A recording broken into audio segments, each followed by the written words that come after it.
مدینہ منورہ سے 150 کلومیٹر دور مسلمانوں کی فوج نے خیبر قلعے کا محاصرہ کر لیا، جس کی کمان خود رسول اللہ صلی اللہ علیہ وسلم کے ہاتھ میں تھی۔ خیبر یہودیوں کا سب سے مضبوط اور بلند و بالا قلعہ تھا، جس کا کمانڈر مرحب تھا۔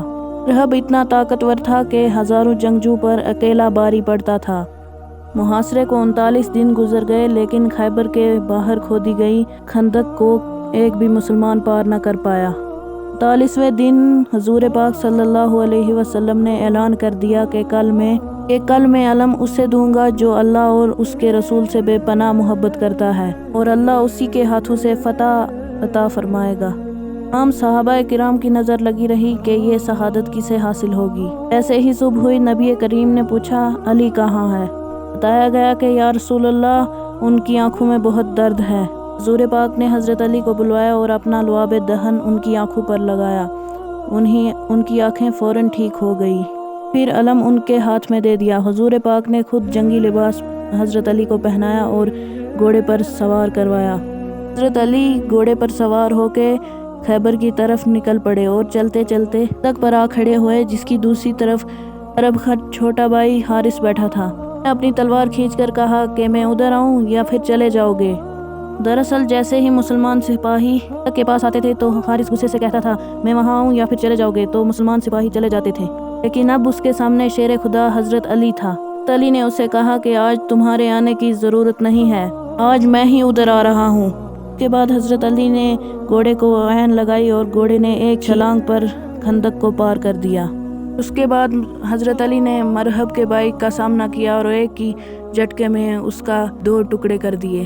جب یہ بات مرحب کے کانوں تک پہنچی، اس کے بھائی کو کسی نے مار دیا، تو وہ غصے سے پاگل ہو کر قلعے کے باہر نکل آیا کہ وہ اپنے بھائی کا بدلہ لے سکے۔ پھر وہ حضرت علی کے سامنے آیا۔ عرب کا ایک قانون تھا کہ جب بھی بڑے سپاہی آمنے سامنے ہوتے تھے تو اپنا تعارف کرواتے تھے۔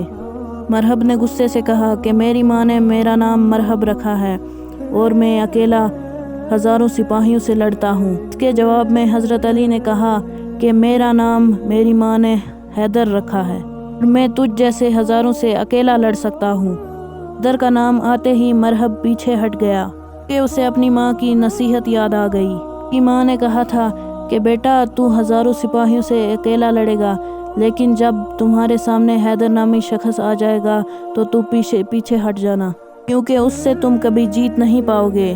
چنانچہ اس نے پیچھے ہٹنے کا فیصلہ کیا، لیکن اس کے سامنے شیطان آ گیا اور کہا کہ شرم کرو، تم اتنے جوان ہو کر بھی میدان چھوڑ کر بھاگ رہے ہو۔ مرحب شیطان کی باتوں میں آ گیا اور واپس باہر کی طرف پلٹا اور حضرت علی کو للکار کر کہا کہ میرے وار کو سنبھالو۔ اس کے بعد مرحب نے حضرت علی پر تیزی سے وار کیا اور حضرت علی نے پلٹ کر اس پر وار کیا تو وہ 2 ٹکڑوں میں پلٹ گیا۔ کہا گیا ہے کہ یہ وار اتنا خطرناک تھا کہ مرحب کے ساتھ ساتھ پورا خیبر کانپ گیا۔ مرحب کو مرتے دیکھ کر یہودیوں نے خیبر کے دروازے کو بند کر دیا اور اس کے بعد کچھ صحابہ نے اسے کھولنے کی کوشش کی، لیکن دروازہ نہیں کھل سکا، کیونکہ روایت میں آتا ہے کہ یہ دروازہ اتنا بھاری تھا کہ 40 لوگ مل کر اسے کھولتے تھے۔ اور وہیں پر شیر خدا حضرت علی آ گئے۔ ان کے ہاتھ میں جھنڈا اور تلوار بھی تھی۔ انہوں نے دوسرے ہاتھ سے دروازے کو پکڑا اور اٹھا کر سائیڈ پر پھینک دیا۔